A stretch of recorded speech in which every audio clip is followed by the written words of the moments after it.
ఈరోజు మనం ఆలోచించే విషయం ఏంటంటే దేవునిని ఎరిగిన వారు ఎవరు?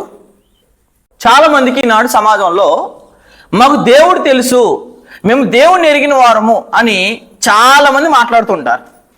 అంటే చాలా మంది యొక్క అవగాహనలో, వారి ఉద్దేశంలో, మైండ్లో ఏంటంటే దేవుణ్ణి ఎరిగారంటే మాకు దేవుడు తెలుసు అని అంటారు. చాలా మంది అబద్ధం మాట్లాడకుండా ఏం చెప్తారంటే మాకెందుకు తెలియదండి దేవుడు అని అంటారు. కానీ దేవుడు ఎంతమందికి తెలుసు? దేవుని ఎరిగిన వారు ఎవరు అని అంటే గనక చాలా మందికి దేవుడు తెలుసు అని భావిస్తారు. అయితే దేవుణ్ణి ఎరగడం అంటే అర్థం ఏంటి? అసలు దేవుని ఎరగామని చెప్పుకుంటామంటే దేవుని ఎరగడం వేరు, దేవుని చేత ఎరగబడడం వేరు. ఈ రెండు విషయాలు ఉంటాయి. దేవుడిని ఎరగడం వేరు, దేవుని చేత మనం ఎరగడం వేరు. యోహాను రాసిన మొదటి పత్రిక 5వ అధ్యాయం. యోహాను రాసిన మొదటి పత్రిక 5వ అధ్యాయము 19వ వచనం నుంచి చదువుదాం. యోహాను రాసిన మొదటి పత్రిక 5వ అధ్యాయము 19వ వచనం నుంచి చదువుదాం. మనము దేవుని సంబంధులమనియు లోకమంతయు దుష్టిని ఉన్నదనియు ఎరగదము. మనము సత్యవంతుడైన వాడిని ఎరిగిన వాళ్ళని దేవుని కుమారుడు వచ్చి మనకు వివేకం అనుగ్రహించి ఉన్నాడని ఎరుగుదుము అని చెప్పేశాడు. మనం ఎవరిని ఎరగాలంట? సత్యవంతుడైన వాడిని అని చెప్పేశాడు. ఎవరు చెప్తున్నారు సత్యవంతుడైన వాడిని ఎరగాలని? యేసుక్రీస్తు వారు భూలోకానికి వచ్చిందే ఒక రీజన్ ఏంటంటే, చాలా కారణాల్లో ఒక కారణం ఏంటంటే తండ్రి అయిన దేవుణ్ణి అనగా సత్యవంతుడైన దేవుణ్ణి ఎరగవలైన ఆయన వచ్చి మనకి ఏం చేశాడంట? వివేకాన్ని అనుగ్రహించాడు అని చెప్పేశాడు. అదే చదువుదాం ఒకసారి చూడండి. మనము సత్యవంతుడైన వాడిని ఎరగవలని దేవుని కుమారుడు వచ్చి మనకు వివేకం అనుగ్రహించున్నాడని ఎరుగుదుము అని చెప్పేశాడు. కాబట్టి యేసు ప్రభువు వారు భూలోకానికి వచ్చింది తండ్రి అయిన దేవుడు ఎవరు, అసలు మనం ఉన్నామంటే ఎవరి వల్ల ఉన్నాము అని భూమి మీదకి యేసుక్రీస్తు వారుగా అంటే శరీరాన్ని ధరించుకుని భూమి మీదకి వచ్చి తండ్రిని ఎరగాలి, తండ్రి ఎలా ఉంటాడంటే నాలా ఉంటాడని, తండ్రి స్వరూపం నా స్వరూపం ఒకటే అని చెప్పాడు. ఎవరంటే యేసుక్రీస్తు వారు. కాబట్టి ఆ తండ్రిని ఎరగవలని వచ్చిన ఆయన యేసుక్రీస్తు వారు అయితే ఆయన ఎరిగాడు. ఆయనలాగే ఎంతమంది ఎరిగారు ఏ తండ్రి అయిన దేవుణ్ణి అని ఆలోచన చేస్తే కనుక దేవుణ్ణి ఎరుగుదామని చాలా మంది చెప్పుకుంటున్నారంటే, కానీ యాక్చువల్గా చూస్తే ఏమి లేదు. తీతుకు రాసిన పత్రిక మొదటి అధ్యాయం. తీతుకు రాసిన పత్రిక మొదటి అధ్యాయము 16వ వచనం చదువుదాం. మొదటి అధ్యాయం 16వ వచనం. దేవుని ఎరుగుదమని వారు చెప్పుకుందరు గాని అసహ్యులను అవిధేయులను ప్రతి సత్కార విషయమై ఏమన్నారు? భ్రష్టులై ఉండి తమ క్రియల వలన ఆయనను ఎరగమన్నట్టున్నారు అని చెప్పేశాడు. ఎలాగంటే క్రియల వలన, క్రియలేమో లేవు కానీ పైకి దేవుడు అంటే ఏం చెప్తారంటే దేవుడు మాకు తెలుసు, దేవుడు మేము ఎరిగిన వారము, దేవుడు మాకు ఎరుకనే అని చెప్తారు చాలా మంది. ఇలా ఎరుగుదమని చెప్తారంటే చాలా మంది, కానీ మీ జీవిత విధానంలో అసహ్యంగా బ్రతికినా, అవిధేయత కలిగి బ్రతికినా, సత్కార్యాలు ఏ సత్కార్యాలు ప్రతి సత్కార్యాల విషయంలో అంటే మంచి కార్యక్రమాల్లో దేవుని పనిలో పాల్గొనకుండా, ఇష్టపడకుండా సొంత కార్యక్రమాల్లో నిమగ్నం అయిపోయిన వారికి దేవుడు ఎరుకనే కాదు, దేవుడు ఎరిగిన వారు కాదు. అది చెప్పేసి అక్కడ ఏమని దేవుని ఎరుగదమని వారు చెప్పుకుందరు కానీ అసహ్యులను అవిధేయులను ప్రతి సత్కారం విషయమే భ్రష్టులై ఉండి తమ క్రియల వలన ఆయనను ఎరగమన్నట్టున్నారు అని చెప్పేశాడు. ఈనాడు చాలా మంది సత్కార్యాలు చేసే విషయంలో ఎలా ఉన్నారంటే చాలా భ్రష్టులుగా ఉన్నారు. అసహ్యకరమైన జీవితాన్ని మరలా కక్కేసిన జీవితాన్ని మరలా మింగేసి మరలా జీవించే వరకు ఉన్నారు. అసహ్యత తెచ్చుకుంటున్నారు. అవిధేయత అనగా విధేయత లేకుండా, క్రొత్త నిబంధన పట్ల క్రైస్తవులైన వారు విధేయత లేకుండా కూడా బ్రతుకుతున్నారు. ఇలాంటి వాళ్ళందరూ ఏం చెప్పుకుంటారంటే మాకు దేవుడు తెలుసు, మేము దేవుని ఎరిగిన వారు అని చెప్పుకుంటారంటే, కానీ యాక్చువల్గా వీళ్ళ క్రియలు చూస్తే దేవుని ఎలా ఉన్నారంట? ఎరగమన్నట్టున్నారు. అది రౌండప్ చేసుకుని ఏంటంటే దేవుణ్ణి ఎరగమన్నట్టున్నారు, కానీ పైకి వాటికి నోటితో ఏం చెప్తారంటే దేవుని ఎరగమని చెప్తున్నారు. అలాగే చాలా మంది కూడా ఈనాడు పైకే పేరుంది కానీ వారు దేవుని దృష్టిలో ఎలాంటి వారు అంటే చచ్చిపోయిన వాళ్ళండి. ప్రకటన గ్రంథం 3వ అధ్యాయం మొదటి వచనం. ప్రకటన గ్రంథము 3వ అధ్యాయము మొదటి వచనం చదువుదాం. ప్రకటన గ్రంథము 3వ అధ్యాయం మొదటి వచనం. సార్దీసులో ఉన్న సంఘపు దూతకు ఇలాగు రాయు, 7 నక్షత్రములను దేవుని 7 ఆత్మలను సంగతి ఏమనగా నీ క్రియలను నేను ఎరుగుదు. నీవు జీవించుచున్నావన్న పేరు మాత్రం ఉంది కానీ నీవు మృతుడవే అని చెప్పి లేకుండా దేవుని తెలుసు అని అన్నారండి చాలా మంది. అసలు దేవుణ్ణి ఎంతమంది ఎరిగారు? అసలు దేవుణ్ణి ఎరిగిన వారు ఎవరు అని ప్రశ్న వేస్తే కనుక చాలా మంది దేవుణ్ణి ఎరగమన్నట్టే ఉన్నారు. ఎలాగనంటే కనుక క్రియలు లేకుండా అసలు దేవుడు తెలుసు అంటే కనుక అది పచ్చి అబద్ధం అండి. మీరు అవాస్తవం మాట్లాడుతున్నారు, అబద్ధం మాట్లాడుతున్నారు. మీరు తెలియకుండా అసలు మీ బ్రతుకు సరైన విధానం మీరు ఆలోచన చేయకుండా దేవుడు తెలుసు అంటే కనుక అది చాలా పొరపాటైన ప్రక్రియ. కాబట్టి నీ క్రియలను నేను ఎరుగుతును, నీవు జీవించుచున్నావు అన్న పేరు మాత్రం ఉంది, కానీ నీవెవరు అంటే మృతుడివే అని చెప్పారు. కాబట్టి మృతులు కూడా ఏమన్నారంటే, ఈనాడు చచ్చిపోయిన వాళ్ళు కూడా ఏమన్నారంటే, క్రియలు లేని వాళ్ళు మాకు దేవుడు తెలుసు అని అన్నారు. అయితే దేవుని ఎరిగిన వారు ఎవరు అసలే అనే ప్రశ్న వేస్తే గళితుల రాసిన పత్రిక 4వ అధ్యాయం, గళితుల రాసిన పత్రిక 4వ అధ్యాయము 8వ వచనం నుంచి చదువుదాం. గళితుల రాసిన పత్రిక 4వ అధ్యాయము 8వ వచనం చదువుదాం. ఆ కాలం అందు అయితే మీరు దేవుణ్ణి ఎరగని వారే అని చెప్పేశారు. ఏ కాలం అందు? గత కాలము, మన ప్రాచీన స్వభావం, బాప్తిసం పొందకముందు ఉన్న జీవితం. ఆ కాలంలో ఎవరిని ఎరగని వారంటే దేవుణ్ణి ఎరగని వారే అని చెప్పేశాడు. పోనీ గతంలో అయితే మనకు దేవుడు తెలియదు, దేవుడు అంటే ఏంటో కంప్లీట్గా తెలీదు, దేవుడు సరిగా ఎరగలేదు, దేవుడి గురించి సరిగా తెలుసుకోలేదు. ఎక్కడంటే గత కాలం. కానీ ఇప్పుడైతే బాప్తిసం పొందిన తర్వాత దేవుణ్ణి ఎంతమంది ఎరిగిన వారు అనే ప్రశ్న వేసుకుంటే మీకు మీరు ఎరిగిన వారు కారనేది మీకే అర్థమైపోద్దండి. అందుకని ఆ కాలం మంది అయితే మీరు దేవుణ్ణి ఎరిగిన వారే నిజమాకు దేవుళ్ళు కాని వారికి దోసలేంటారు కానీ అని చెప్పేసి. అసలు దేవుణ్ణి ఎంతమంది ఎరిగిన వారు? మీ కాలం బట్టి, మీ ప్రజెంట్ బట్టి చూస్తే దేవుణ్ణి ఎంతమంది ఎరిగిన వారు అంటే, కాలాన్ని బట్టి చూస్తే దేవుణ్ణి ఎరిగిన వారు ఎంతమంది ఉన్నారని ప్రశ్న వేస్తే అసలు ఎంతమందికి తెలుసండి దేవుడు? అందుకనే చెప్తున్నాడు 8వ వచనంలో, ఆ కాలం అంది అయితే మీరు దేవుణ్ణి ఎరిగిన వారై. అప్పుడు తెలీదు, ఇప్పుడు తెలియదు. మరి అప్పుడు తెలియక, ఇప్పుడు తెలియక ఎప్పుడు తెలుసండి మనకు దేవుడు? ఎప్పుడు ఎరిగిన వారు అండి మన దేవుణ్ణి అనే ఆలోచన మనం ఖచ్చితంగా చేయాలి. మనకు దేవుడు ఎప్పుడు తెలుసు? కొలసలు రాసిన పత్రిక 1వ అధ్యాయం, కొలసలు రాసిన పత్రిక 1వ అధ్యాయము 21వ వచనం చదువుదాం. కొలసలు రాసిన పత్రిక 1వ అధ్యాయము 21వ వచనం. మరియు గత కాలమందు, అక్కడ కూడా ఏమన్నాడు? కాలమందు, ఆ కాలమందు అయితే అన్నాడు. అక్కడ ఇక్కడ ఏమన్నాడంటే గత కాలం, పాస్ట్, మన జీవితంలో జరిగిన పాస్ట్. ఈ పాస్ట్ లో మనం ఎలా ఉన్నాం, ప్రజెంట్లో ఎలా ఉన్నాం? పాస్ట్ ఒకలాగా ఉండి ప్రజెంట్ ఒకలాగా ఉందంటే అండి మీరు దేవుడు నిజంగా ఎరిగిన వారు కాదు. అందుకని మరియు గతకాలం అందు దేవునికి దూరస్తులను మీ దుష్క్రియల వలన మీ మనసులలో విరోధభావం గలవారిని ఉండి మిమ్మల్ని కూడా అని చెప్పేశాడు. మీ మనసులు ఎలా ఉన్నాయి, మీ క్రియలు ఎలా ఉన్నాయి, మీ స్వభావాలు ఎలా ఉన్నాయి, మీ జీవిత విధానం ఎలా ఉంది, మీ జీవన శైలి ఎలా ఉంది? మీ జీవన శైలి సరిగా లేకుండా నాకు దేవుడు తెలుసాడంటే కనుక ఏం ఉపయోగం అండి? ఒకసారి ఆలోచన చేస్తారా చాలా మంది? మీ జీవన శైలి ఎలా ఉంది? అక్కడ గతకాలమందు దేవునికి దూరస్తులు అంటే దేవునికి మనం ఎలా దూరస్తులు అయిపోయామంటే పాపం చేయడం ద్వారా, అపరాధం చేయడం ద్వారా మనం దేవునికి ఎలా ఉన్నామంటే దూరస్తులు ఉన్నాం. ఇప్పుడైతే క్రీస్తు చేస్తున్నది మనం ఎలా ఉన్నాం? సమీపస్తులుగా ఉన్నాం. అది గత కాలంలో దూరంగా ఉన్న మనము ఇప్పుడు ప్రజెంట్ నిజంగా బాప్తిసం పొందిన తర్వాత దేవునికి ఇంకా దూరంగా ఉన్నామా, దేవునికి దగ్గరగా ఉన్నామా? దేవునికి దూరంగా ఉంటే మన పరిస్థితులు వేరేగా ఉంటాయి. కొరింథీయులకు రాసిన 2వ పత్రిక 5వ అధ్యాయం, కొరింథీయులకు రాసిన 2వ పత్రిక 5వ అధ్యాయము 18వ వచనం చదువుదాం. 5వ అధ్యాయం 18వ వచనం. సమస్తమును దేవుని వల్ల అయినవి, ఆయన మనలను క్రీస్తు ద్వారా తనతో సమాధానపరుచుకుని ఆ సమాధానపరచు పరిచర్య మాకు అనుగ్రహించాను. అదేమనగా దేవుడు వారి అపరాధాలను వారి మీద మోపక క్రీస్తునందు లోకమును తనతో సమాధానపరుచుకొనుచు ఆ సమాధాన వాక్యం మాకు అప్పగించును అని చెప్పేశాడు. కాబట్టి క్రీస్తు వారి ద్వారా, క్రీస్తు రక్తం అడ్డొచ్చి మనల్ని ఏం చేసిందంటే మనం చేసిన అపరాధాలన్నిటికీ ఏం లేకుండా చేసింది? శిక్ష లేకుండా చేసింది. మరి శిక్ష లేకుండా చేసిన తర్వాత కూడా, బాప్తిసం పొందిన తర్వాత కూడా, గతకాలం అనేది మన జీవితంలో అయిపోయిన తర్వాత కూడా ఇప్పుడు దేవునికి దూరస్తులుగా బ్రతుకుతూ దేవునికి దూరంగా ఉంటూ మాకు దేవుడు తెలుసు అని అంటే ఉపయోగం ఏముందండి? మన తల్లిదండ్రులకి దూరంగా ఉంటూ మేము మా తల్లిదండ్రులు ప్రేమిస్తున్నామంటే అది అసలు ఆ మాట చెప్పడానికి ఏమైనా ఆలోచన కానీ, వాళ్ళ జీవితంలో మనం ఏమీ చేయకుండా వాళ్ళు చూస్తున్నాము, వాళ్ళు ప్రేమిస్తున్నామనంటే వాళ్ళు మాకు తెలుసానంటే నో యూజ్ అండి. అలాగే దేవుని విషయంలో కూడా దేవుడు తెలుసానంటే కనుక మన ఆత్మీయ జీవితం దేవునికి ఎంత దగ్గరగా ఉంది, దేవుడికి దగ్గరగా ఉందా, దేవుడికి దూరంగా ఉందా అని ఆలోచన చేస్తే కొలసలు రాసిన పత్రిక 1వ అధ్యాయం, కొలసలు రాసిన పత్రిక 1వ అధ్యాయము 21వ వచనం చదువుదాం. కొలసలు రాసిన పత్రిక 1వ అధ్యాయం 21వ వచనం. మరియు గత కాలమందు దేవునికి దూరస్తులు.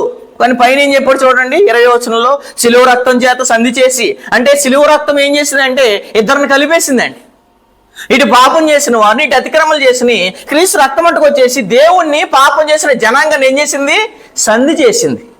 మరి మరలా నువ్వు పాపం చేస్తే, మరలా తప్పు చేస్తే, మరలా అతిక్రమంలో ఉంటా దేవుడు తెలుసు అంటే కనుక అది ఎంతవరకు వాస్తవం అనే ఆలోచన మన సమాజంలో ఖచ్చితంగా చేయాలండి. అందుకని దాన్ని సంధి చేసి అక్కడ ఏమన్నాడు చూడండి, ఆయన ద్వారా సమస్తమును, అవి భూలోకమందు ఉన్నవను పరలోకమందు ఉన్నవనిను, వాటన్నిటినీ ఆయన ద్వారా తమతో సమాధానపరుచుకోవాలని తండ్రి అభిష్టమైన. మరి గత కాలమందు దేవుడికి దూరస్తులు, మీ దుష్క్రియలు అని చెప్పేసాడు చూడండి. అక్కడ ఎలాంటి క్రియలు అంట? దుష్క్రియలు. మీ దుష్క్రియల వలన మీ మనస్సులో ఎలాంటి భావాలు అంటండి? విరోధ భావం కలవారనే ఉండి మిమ్మును కూడా అని చెప్పేశాడు. మీరు ఎలా ఉన్నారు? ఎలా ఉండి మీరు ఏం చెప్తున్నారంటే మేము దేవుని తెలుసు, దేవుడు మాకు తెలుసు, ఎరుగామని చెప్తున్నారు. కాబట్టి దేవుడిని ఎంతమందిని ఎరిగిన వారు అనే ప్రశ్నని మనం ఖచ్చితంగా వేయాలండి. ఎందుకంటే దీని ద్వారా చాలా మందికి దేవుడు తెలుసా తెలీదా అని అర్థమైపోద్ది. గలతీయులకు రాసిన పత్రిక 4వ అధ్యాయం, గలతీయులకు రాసిన పత్రిక 4వ అధ్యాయము 9వ వచనం చదువుతాం. గలతీయులకు రాసిన పత్రిక 4వ అధ్యాయం 9వ వచనం. గలతీయులకు రాసిన పత్రిక 4వ అధ్యాయము 9వ వచనం. ఇప్పుడు మీరు దేవుని ఎరిగిన వారును, మరీ విశేషంగా.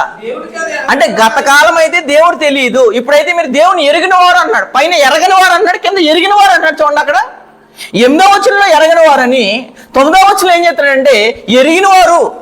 ఎరగడమే కాదు, దేవుని చేత ఎరగబడిన వారు. దేవుని చేత ఎరగబడిన వారు ఎలా ఉంటారు?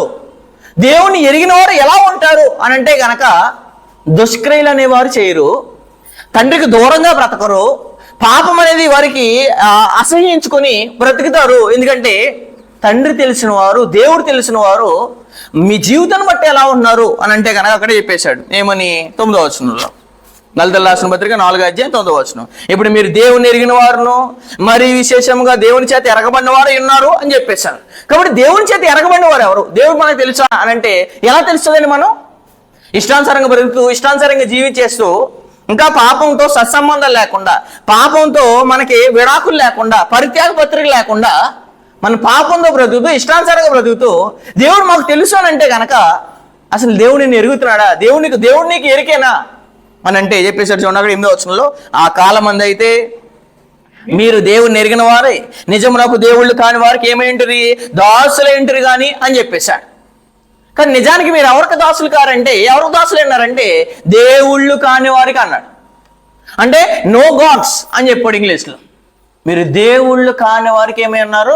అసలు వాళ్ళు దేవుళ్ళు కాదు కానీ మీరు దేవుళ్ళు కాని వారికి ఏమై ఉన్నారు? దాసులు. ఎవరు వాళ్ళు? దేవుళ్ళు కాని వారు ఎవరు అసలే అనే ప్రశ్న వేస్తే కనుక ఫిలిప్పీయులకు రాసిన పత్రిక 3వ అధ్యాయం, ఫిలిప్పీయులకు రాసిన పత్రిక 3వ అధ్యాయం చదువుదాం. 3వ అధ్యాయము 19వ వచనం.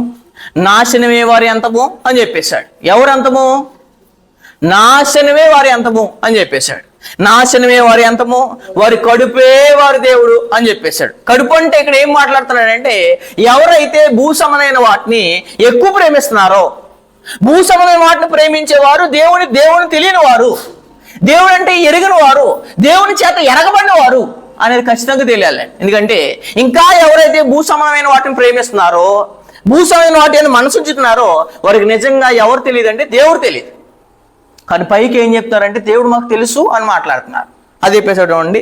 నాశనమే వారి అంతము, వారి కడిపే వారి దేవుడు, వారు తాము సిగ్గుపడవలసిన సంగతులు ఎందు ఏం చేస్తారంటే అతిశయపడుతున్నారు. సిగ్గుపడాలండి మనం చేసే తప్పుల గురించి. మనం ప్రతిరోజు పాపక్షమాపణ అడుగుతున్నాం, ప్రతిరోజు నేను తప్పు చేసానని ప్రార్థనలు చెప్పుకున్నాం. మనం తప్పు చేయని వాడు అంటే ఎవడో ఉండడనే ఆలోచన, నేను ఉన్నాను అనే ఉద్దేశంలో ఎందుకు బ్రతకట్లేదు మనం? అదే చెప్పేసాడు అక్కడ. నాశనమే వారి అంతము, వారు కడిపే వారి దేవుడు, వారు తాము సిగ్గుపడవలసిన సంగతులు ఏం చేస్తున్నారు? అతిశయపడుతున్నారు అని చెప్పేశారు. మీరు సిగ్గుపడాలి యాక్చువల్గా. ఎందుకంటే దేవుడు తెలుసు అని చెప్తున్నారు, కానీ మీ మనసు ఎప్పుడు, మీ ఆలోచనలు ఎప్పుడు, మీ కదలికలు ఎప్పుడు, మీ ప్రవర్తన ఎప్పుడు, మీ ఉద్దేశాలు ఎప్పుడు ఎలా ఉన్నాయంటే ఎక్కువ భూసంబంధమైనది ఎవరైతే మనసు ఉంచుతున్నారో, భూసమైన వాటిని ఎవరైతే ప్రేమిస్తున్నారో నిజంగా వాళ్ళకి దేవుడు తెలియదు. ఎందుకంటే వారు మునుపు దూరస్తులు, ప్రజెంట్ కూడా దూరస్తులే అండి. అదే చెప్పేసాడు, భూస్వామ్యం వాటి అంది మనసు నుంచి ఉన్నారు. ఎందుకంటే మన స్థితి ఎక్కడుంది? మన పౌరస్థితి పరలోకం అందు ఉన్నది. అక్కడ ప్రభు అయిన యేసుక్రీస్తు అని రక్షక నిమిత్తం ఏం చేస్తున్నాం? కనిపెడుతున్నాం. అంటే దేవుడు తెలిసిన వారు ఆయన దగ్గరికి వెళ్ళాలని కనిపెడతారు, అంతే కదా. ఏం కనబడుతుంది? దేవుడు తెలుసు అంటే, దేవుడు కలిసి అంటే కనుక దేవుడు నన్ను వదిలేసి వచ్చాను కాబట్టి, దేవుని దగ్గర నేను దూరంగా ఉన్నాను కాబట్టి నేను మరలా దేవుని దగ్గరికి వెళ్ళపోయేలో అదే మనసు, అదే ఆలోచన ఉంటుంది. కానీ ఆ మనసు వేరేలా ఉందంటే, భూస్వామ్యమైన మన ట్రాక్ అనేది భూస్వామ్యమైన వాటిని చూపిస్తుందంటే దేవుడు నిజంగా తెలియదు. దేవుడు తెలిసే కనుక వాళ్ళు అదే చూసారు. మనం ఏం కనపడుతుంది? మన పొద్దున్న లేచిన కానిచ్చి నీకు దేవుడు కనపడకపోతే కనుక, దేవుడు నువ్వు చూడకపోతే కనుక నీ స్థితి ఏంటో నువ్వు మర్చిపోతావు. నీ స్థితి ఏంటంటే ఇప్పుడు ప్రజెంట్ ఏమనుకున్నావు అంటే, పొద్దున్న లేస్తే ఉందాం, తిందాం, పడుకుందాం అనుకున్నా. అంతే తప్పించి మన జీవితం ఇది కాదు, మన లైఫ్ ఇది కాదు. మన మనసు దీని మీద పెట్టకూడదు. ఎందుకంటే మనం ఎక్కడి నుంచో వచ్చాం కాబట్టి దీని మీద మనసు పెడుతున్నాం ఏంటి? మనం వేరే ఊరు నుంచి పలానా అమ్మమ్మోళ్ళు ఊరు వెళ్ళినా లేదా చుట్టాల ఇంటికి వెళ్ళినా ఆ ఊర్లో ఎంతవరకు ఉంటామో అంతవరకు ఉంటాం. అన్నింటి మీద మనసు పెడతామంటే అన్నింటి మీద మనసు పెట్టాం, మనకు అన్నీ తెలుసు మళ్ళీ. కానీ అలా మనసు పెట్టని మనము ఈ భూలోకానికి 60-70 సంవత్సరాలు ఒక గుడారాన్ని ధరించుకొని వచ్చిన తర్వాత ఈ మనసు ఇక్కడే ఉండిపోతుందంటే, మనసు ఎక్కడ ఆగిపోతుందంటే నిజంగా సిగ్గుపడాలి అని చెప్పేస్తున్నాడు. కానీ ఏం చెప్తున్నారంటే అచ్చపడుతున్నారంటండి. అదే చెప్పేసాడు చూడండి, నాశనమే. ఇలాంటి వారి యొక్క గతి ఏంటంటే వీళ్ళంతా ఎలా ఉంటుందంటే నాశనము అని చెప్పేశాడు. నాశనమే వారి అంతము, వారు కడిపే వారు దేవుడు, వారు తాము సిగ్గుపరచిన సంగతులు ఎందు ఏం చేస్తున్నారు? అచ్చపడుచున్నారు. భూ సంబంధమైన వాటి ఎందు ఏం చేస్తున్నారు? మనసు ఉంచారు. కడుపు దేవుడు ఏంటండి? మన కడుపు దేవుడు ఏంటి? అందుకనే చెప్పేశాడు అక్కడ, మీరు దేవుళ్ళు కాని వారికి ఏమన్నారు? కడుపు ఎప్పుడైనా దేవుడు అవుతుందా? దేవుడు కాదు ఎప్పుడు కూడా.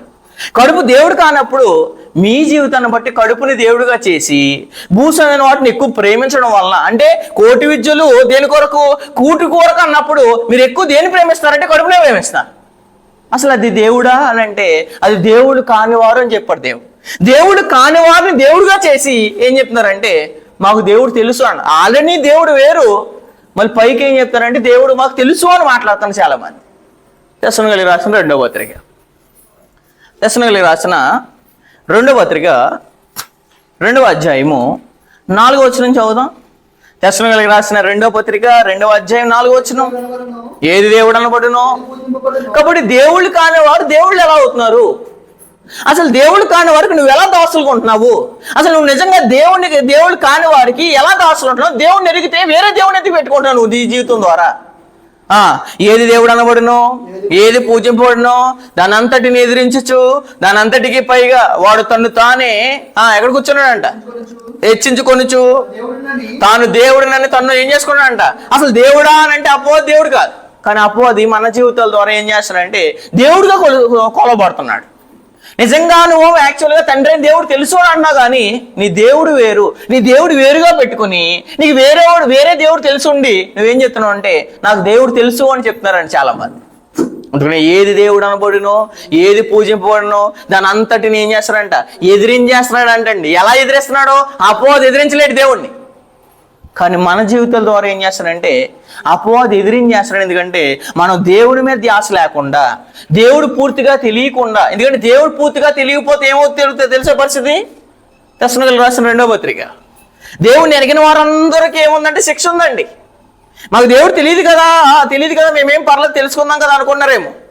కానీ దేవుడిని ఎరగని వారికి ఏంటంటే ప్రతిదండన. తెస్సలోనికీయులకు రాసిన రెండవ పత్రిక 1వ అధ్యాయం 7వ వచనం, ప్రభు అయిన యేసు తన ప్రభావం కనపరచు దూతలతో కూడా పరలోకం నుండి అగ్నిజ్వాలలో ప్రత్యక్షమే దేవుణ్ణి ఎరగని వారికి అని చెప్పేశాడు. ఎరగని వారికి దేవుడు అంటే ఎలా తెలుసు? చాలా మందికి మీ దేవుడేమో వేరు, పైకేమో మా దేవుడు తెలుసు, తండ్రి అని దేవుడు మాకు తెలుసండి అని అన్నారు. ఇక్కడ చూస్తే కడుపు దేవుడిగా పెట్టుకొని భూసమైన వాటిని ప్రేమిస్తూ, భూసమైన వాటి మనసు ఉంచుతూ ఏది పడితే దాన్ని దేవుడిగా భావించేసి ఎవరైతే బ్రతుకుతున్నారో వారికి నిజంగా దేవుడు తెలియదు. క్రియలు లేని వాళ్ళకి దేవుడు తెలీదు, లోకాన్ని విడిచిపెట్టలేని వాళ్ళకి దేవుడు ఖచ్చితంగా తెలియదు. కానీ ఎలా ఆలోచన చేస్తున్నారు? ఒకసారి ఆలోచన చేయండి. 2వ అధ్యాయం 4వ వచనం చెప్పిన చూడండి. తెస్సలోనికీయులకు రాసిన 2వ పత్రిక 2వ అధ్యాయం 4వ వచనం, ఏది దేవుడు అనబడునో, ఏది పూజింపబడునో దాని అంతటిని ఎదిరించచ్చు, దాని అంతటికి పైగా వాడు తాను దేవుడిని తను కనపరుచుకొనుచు దేవుని ఆలయంలో కూర్చుని గనక ఏ విధముగానైనాను ఎవడను మిమ్మల్ని ఏం చేయకండి? మోసపరచనీయకండి అని చెప్పేశాడు. మీరు మోసపోతున్నారు. దేవుడు తెలిసానంటే కనుక నీ జీవితం చాలా వ్యత్యాసంతో ఉండాలి, చాలా ప్రత్యేకంగా ఉండాలి. కానీ దేవుడు తెలుసుండి నువ్వు ఇలాగే ఉన్నావు, దేవుళ్ళు తెలియని వారు అలాగే ఉన్నారు, మీరు దేవుళ్ళు కాని వారికి ఎలా ఉన్నారంటే దాసులుగా ఉంటున్నారు అని చెప్పేశాడు. తిమోతి రాసిన రెండో పత్రిక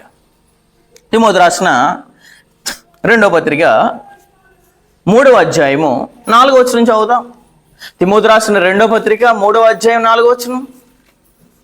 3వ అధ్యాయము 4వ వచనం అక్కడ చెప్పేశాడు, ద్రోహులు అన్నాడు. ద్రోహులు, మూర్ఖులు, గర్వాంధులు, దేవుని కంటే సుఖానుభావను ఎక్కువగా ప్రేమించేవారు అని చెప్పేశాడు. లిస్ట్ చెప్పేసాడు. చూడండి, దేవుని ఎవరెవరిని గారు అంటే దేవుని కంటే ఏది ఎక్కువగా ప్రేమిస్తున్నావో నువ్వు దేవుని ఎరగిన వారు కాదు. దేవునికి నిజంగా తెలియదు. ఎందుకు తెలియదంటే దేవుని కంటే దేని ప్రేమిస్తున్నావు అంటే సుఖాన్ని ప్రేమించేవారు ఉన్నారు ఈనాడు. ఇలాంటి వారు అందరూ ఎవరంటే ద్రోహులు, మూర్ఖులు, గర్వాంధులు, దేవుని కంటే సుఖానుభవాన్ని ఎక్కువగా ప్రేమించేవారు. సుఖం కోసం దేవుని కార్యక్రమాలు కూడా మానేస్తారు. ఒక రోజు రెస్ట్ కోసం దేవుని కార్యక్రమాలు మానేస్తారు. ఒక రోజు నిద్ర గురించి దేవుని కార్యక్రమాలను మానేస్తారు చాలా మంది. వీళ్ళందరూ ఎక్కువ దేన్ని ప్రేమిస్తున్నారంటే సుఖాన్ని ప్రేమిస్తున్నారు, లోకాన్ని ప్రేమిస్తున్నారు. అంత్య దినాల్లో లాంటి వాళ్ళు ఉంటారని చెప్పేశారు. చూడండి మొదటి వచనంలో, అంత్య దినంలో అపారకరమైన కాలం వచ్చిందని తెలుసుకున్నాను. ఎలాగనక మనుషులు ఎలా ఉన్నారంట, స్వార్థ ప్రియులను, ధనాపేక్షలను, బెంకంలాడు వారును, దోషకులను, తల్లిదండ్రులకు ఎలాంటి వారంట, అవిధేయులు, తల్లిదండ్రుల మాట విన్నవాళ్ళు, అవిధేయులను, కృతజ్ఞత లేని వారును, అనురాగరహితులను, అతి ద్వేషులను, అపవాదకును, అతి చిత్రేంద్రులను, క్రూరులు, ఎవరంటే సజ్జన ద్వేషులు అని చెప్పేశాడు. వీళ్ళందరూ ఏమన్నాడంటే ద్రోహులు, మూర్ఖులు, గర్వాంతులు, దేవుని కంటే సుఖానుభవను ఎక్కువగా ఎవరైతే దేవుని కంటే సుఖాన్ని ప్రేమిస్తున్నారో వాళ్ళు దేవుడు వేరు. వాళ్ళకి నిజమైన దేవుడు తెలియదు. తండ్రి అయిన దేవుని గురించి వాళ్ళకి ఎరుకను కాదు, అసలు వాళ్ళు ఎరిగిన వారు కాదు. ఎరిగితే దీన్ని ఎందుకు ఎక్కువ ప్రేమిస్తారండి? ఇక్కడ దేవుడు తెలిస్తే కనుక, దేవుణ్ణి ఎరిగితే కనుక నువ్వు దేని ప్రేమిస్తున్నావు, దేని ప్రేమించకూడదు. కంటిన్యూషన్. పైకి భక్తి గల వారి వలె ఉండి దాని శక్తిని ఆశ్రయించి వారిని ఎదురు ఇటు వారికి నువ్వు ఎలా ఉండాలంట, విముఖుడు వై దూరంగా ఉండాలంటే ఇలాంటి వాళ్ళు వాళ్ళందరూ నటించేవాళ్ళు. దేవుడు తెలుసు అని అంటారు కానీ బ్రతుకుండదు, జీవితం ఉండదు, భూసమైన వాటి మీద మనసు ఉంచుతారు. పైకేమో దేవుడు తెలుసు అంట. ఎవరైతే భూసమైన వాటి మీద మనసు ఉంచుతున్నారో, దేవుని కంటే ఏది ఎక్కువగా ప్రేమిస్తున్నారో వాళ్ళకి నిజంగా ఎవరు తెలియదు అంటే దేవుడు తెలియదు. ఇలాంటి వాళ్ళకి దూరంగా ఉండని చెప్తున్నాడు. ఎందుకంటే వాళ్ళ చేష్టలు, వాళ్ళ ప్రభావాలు మన మీద పడతాయి కాబట్టి దీనికి ఖచ్చితంగా దూరంగా లేకపోతే కనుక చాలా ప్రమాదకరమైన పరిస్థితులు ఎదురవుతాయండి. అందుకనే పైకి భక్తి గల వారే ఉండి పైకి ఏం పేరు పెట్టుకున్నారంటే దేవుడు తెలుసు అని పెట్టుకున్నారు. పైకి ఏం పేరు పెట్టుకున్నారంటే క్రైస్తవుడు అని చెప్తున్నారు. క్రైస్తవుడు అని చెప్తున్నారు, దేవుడు కుమారుడు అని చెప్తున్నారు, దేవుడు తెలుసు అని చెప్తున్నారు. కానీ పైకే భక్తి, లోపల ఏం చేస్తున్నారు, శక్తిని ఆశ్రయిస్తున్నారు. దేవుని కార్యక్రమం మనం ప్రార్థన చేస్తేనేమో దేవుడు రిజల్ట్ ఇచ్చేది. కానీ అసలు నా గురించి నీకేం తెలుసు అని అంటే కనుక దేవుడు ఏం చెప్పలేరు, ఏ వ్యక్తి సమాధానం చెప్పలేడు. అందుకనే పైకి భక్తి గల వారై ఉండి దాని శక్తిని ఆశ్రయించి వారిని ఇందురు ఇటు వారికి ఎలా ఉండాలంట, విముఖుడవై ఉండుము, పాపపరితులై నానా విధములైన దురాశలను నడిపింపబడి. ఎలా నడిపించబడుతున్నారు మీ జీవితంలో? ఎలా నడుస్తున్నారు మీరు? పాపపరితులుగా నడుస్తున్నారా? నెక్స్ట్ ఏం చెప్పాడు, నానా విధములైన దురాశలు అంటే క్రైస్తవుడికి దురాశ ఏంటి? క్రైస్తవుడికి ఏముండాలి? ఆశ ఉండాలి. ఆశ అంటే ఏంటి? అన్న వస్త్రాలతో సంతృప్తి కలిగి ఉండాలి. కానీ మన నడకలో, మన నడిపించబడుతున్న విధానము ఏంటంటే దురాశలు అని చెప్పేశారు. ఈ దురాశలు కలిగిన వాళ్ళు, భూసమైన వాటిని మనసుంచిన వారు, క్రియలు లేని వాళ్ళు అందరూ ఏం చెప్తున్నారంటే మాకు దేవుడు తెలుసు అని చెప్తారు. నిజంగా మీ దేవుడు వేరు. అక్కడే మాట్లాడేశాడు. పైకి భక్తి గల వారి వల్ల ఉండి దాని శక్తిని ఆశ్రయించి వారిని ఇందురు ఇటు వారికి విముఖుడు అయి ఉండము, పాపభరితులై నానా విధులైన దురాశలను నడిపింపబడి ఎల్లప్పుడూ నేర్చుకున్న. ఏం నేర్చుకుంటారంట? పాపభరితంగా ఎలా బ్రతకాలి, దురాశలు ఎలా నెరవేర్చాలి, దురాశలు ఎలా తీర్చుకోవాలని నడుస్తున్నారు అంటే చాలా మంది. ఇలా నడుస్తూ పైకి ఏం చేస్తున్నారంటే గ్రంథాన్ని పట్టుకుని దేవుడు తెలుసు అని చెప్పుకుని దైవ గ్రంథాన్ని నేర్చుకుంటూ మన బ్రతుకులు చూస్తే ఒకటి, పైకవో దేవుడు తెలుసు అంటే కనుక ఇది ఖచ్చితంగా వేషధారంతో కూడిన బ్రతకాలి. అలాంటి బ్రతుకున్న వారికి దేవుడు ఖచ్చితంగా తెలియదు. కంటిన్యూస్ మాట్లాడేశాడు. అలాంటి దాంట్లో స్త్రీలు కూడా ఉన్నారంట. ఎల్లప్పుడూ నేర్చుకొనొచ్చు, సత్య విషయమైన అనుభవజ్ఞానము ఎప్పుడూ పొందలేని. ఏ విషయంలో అంటండి? సత్య విషయంలో అనుభవం లేదంట. చాలా మందికి ఎలా ఉంటుంది స్త్రీలకి అనుభవం? గొడవల్లో అనుభవము, దెబ్బలాట్ల అనుభవము, బూతుల్లో అనుభవము, సరసోక్తుల్లో అనుభవము, ఇష్టానుసరమైన కార్యక్రమాల అనుభవం. కానీ సత్య విషయమైన అనుభవం జ్ఞానం లేదంటే ఎలాంటి స్త్రీలకి? వివేకం కలిగిన స్త్రీలు కదా. ఎలాంటి స్త్రీలు అంటే సత్యం మీద అవగాహన లేకుండా వాక్యం చెప్పమంటే స్త్రీ చాలా అనుభవంతో ఉండాలండి. ఆ స్త్రీ అలా లేదంటే కనుక ఆవిడ అవివేక స్త్రీ. సత్య విషయమైన అనుభవ జ్ఞానం ఎప్పుడూ పొందలేని అవివేక స్త్రీల యొక్క ఇండ్లలో చొచ్చి వారిని చెరపట్టుకొని పోవారు వీరిలో చేరేవారు. దాంట్లో ఇద్దరు ఉన్నారంటండి. ఎన్నే ఎంబ్రే అనువారు మోషేని ఎదిరించినట్టు వీరును చెడిన మనసు కలిగి విశ్వాస విషయంలో ఏమై ఉన్నారు? భ్రష్టుల్ని. ఈ పదం ఎక్కడ చూసాం మనము? దేవుణ్ణి ఎరుగుదు మన వారు చెప్పుకుందరు కానీ అసహ్యులను అవిధేయులను ప్రతి సత్కార విషయం ఏమై ఉన్నారు? భ్రష్టులే ఉన్నారు.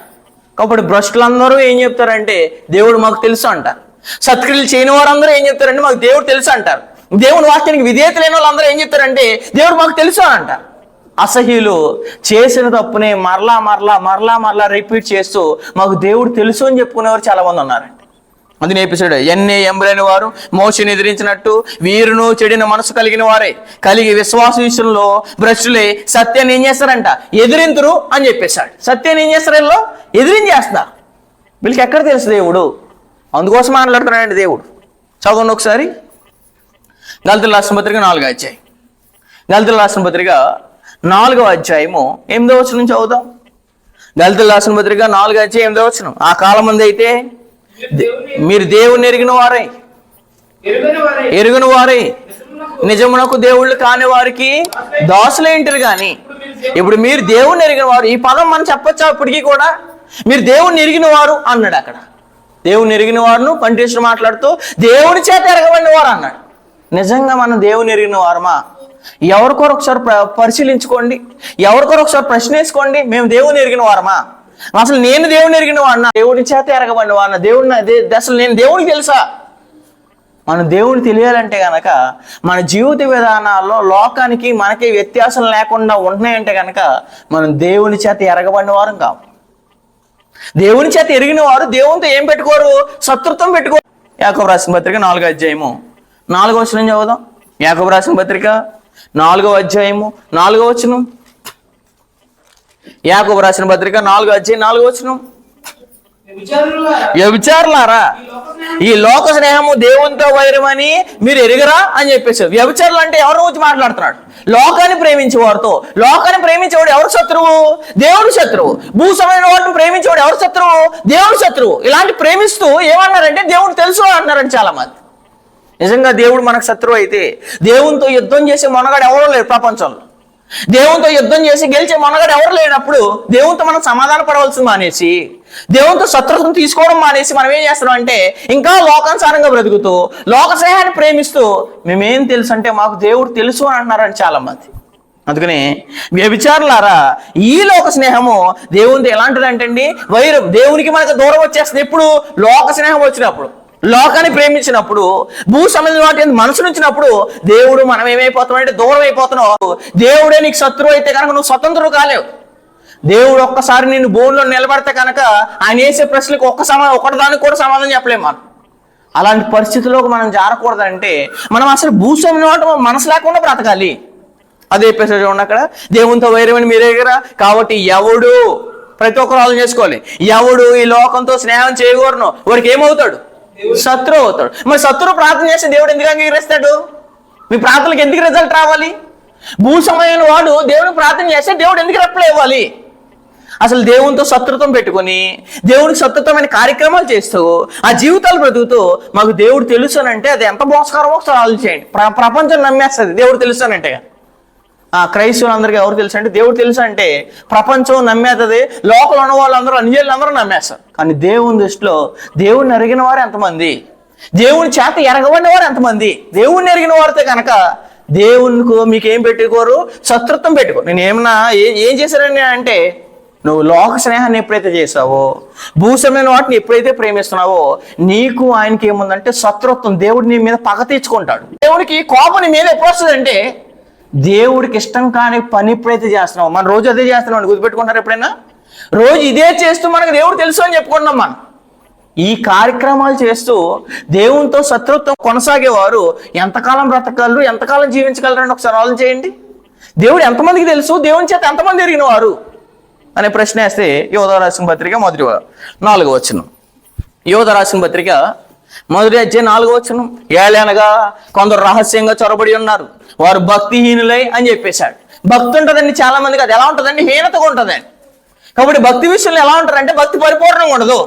నామకార్థంగా ఉంటుంది, నామకార్థమైన క్రియలు చేస్తారు, నామకార్థ పనులు చేస్తారు. ఇటు లోకంలో ఉంటారు, ఇటు దేవుళ్ళలో ఉంటారు. ఇటు లోకంలో నటిస్తారు, ఇటు దేవుళ్ళు నటిస్తారు. పైకి ఏమంటారంటే పైకి భక్తి గలవారు ఉంటారు. అలాంటి వారిని ఏమనంటే భక్తిహీనులు అని చెప్పేశాడు. మరి భక్తిహీనులకి దేవుడు తెలుసా అంటే దేవుడు తెలియదండి. మరి భక్తిహీనులై మన దేవుని కృపను దేనికి అప్పగిస్తున్నారు? కామాతురత్వానికి. అంటే కళ్ళు చూస్తే ఎలా ఉన్నాయంటే ఇష్టానుసారంగా చూస్తూ, స్త్రీల్ని పురుషుల్ని సరిగా చూడకుండా, సరైన విధానంతో మనం గౌరవించకుండా, మన కళ్ళ ద్వారా పవిత్రత కలగాలి తప్పించి పవిత్రత అన్నట్టు ఉండకండి. తిమోతి రాసిన మొదటి పత్రిక 5వ అధ్యాయము 2వ వచనం చదువుతాం. తిమోతి రాసిన మొదటి పత్రిక 5వ అధ్యాయం 2వ వచనం.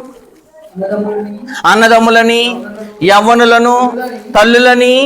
కాబట్టి పెద్ద వృద్ధులు కనపడినప్పుడు తల్లులని, ఎలా తల్లులని, వృద్ధ స్త్రీలను, అక్క చెల్లెలని పూర్ణ పవిత్రత. అంటే మన కళ్ళు ఏదైనా చూసినప్పుడు ఎలా చూడాలి? పవిత్రతతో చూడాలి. ఎంతమంది కళ్ళు చూస్తున్నాయి? పవిత్రతతో చూస్తూ, మన కళ్ళు కామాతురత్వంతో చూస్తూ నాకు దేవుడు తెలుసు అని అంటే కనుక ఇలా మోసయుక్తంగా బ్రతుకుతున్నారు అని అర్థం అండి.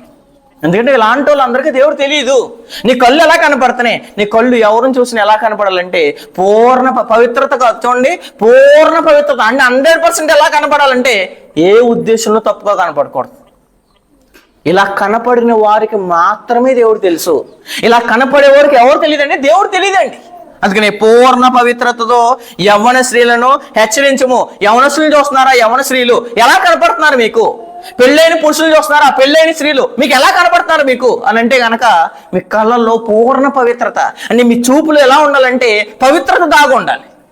కానీ పవిత్రత దాగి లేకుండా భక్తిహీనులు ఉండి వారు ఏం చేస్తారంట? కామాతురత్వానికి అప్పగిస్తున్నారంట. చూడండి, యోధ రాసిన పత్రిక 1వ అధ్యాయం 4వ వచనం. యోధ రాసిన పత్రిక 1వ అధ్యాయము 4వ వచనం. ఎలాగనగా కొందరు రహస్యంగా జొరబడి ఉన్నారు. ఇలాంటి వాళ్ళందరూ రహస్యంగా వస్తారండి. వారు భక్తిహీనులై మన దేవుని కృపను కామాతురత్వమునకు దుర్వినియోగపరచుచు మన అద్వితీయ నాథుడును ప్రభు అయిన యేసుక్రీస్తుని ఏం చేస్తారంట? ఈ కామాతురత్వం ఉన్న వారు ఎవరు విసర్జిస్తున్నారంటే, మీరు అలాంటి క్యారెక్టర్ ఉందంటే మీరు ఎవరు విసర్జించినట్టు? ప్రభుని యేసుక్రీస్తు విసర్జించినట్టు. అలాంటి క్యారెక్టర్ కలిగినట్టు. ఎందుకంటే అలాంటి క్యారెక్టర్ కలిగిన వాడు తన చూపుతో ఒక వ్యభిచారి అయిన స్త్రీని చూసి ఏమన్నాడు? అమ్మ అన్నాడు.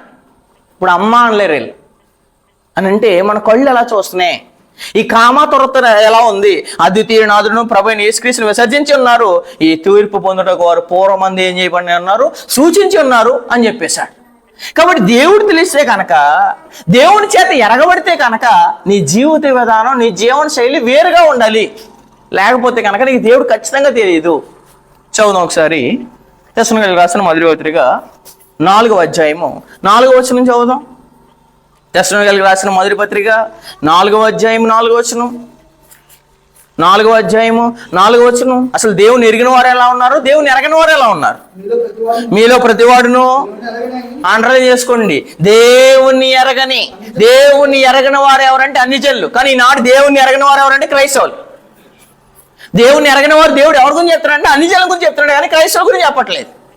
కానీ ఇప్పుడు చాలా మంది దేవుని ఎరగని అన్ని జనుల వలె ప్రవర్తిస్తున్నారంటండి. చూడండి, అక్కడ చెప్పేశాడు, మీలో ప్రతివాడును దేవుని ఎరగని అన్ని జనుల వలె కామాభిలాష ఎందుకు కాక. వారు ఎలా చూస్తున్నారు?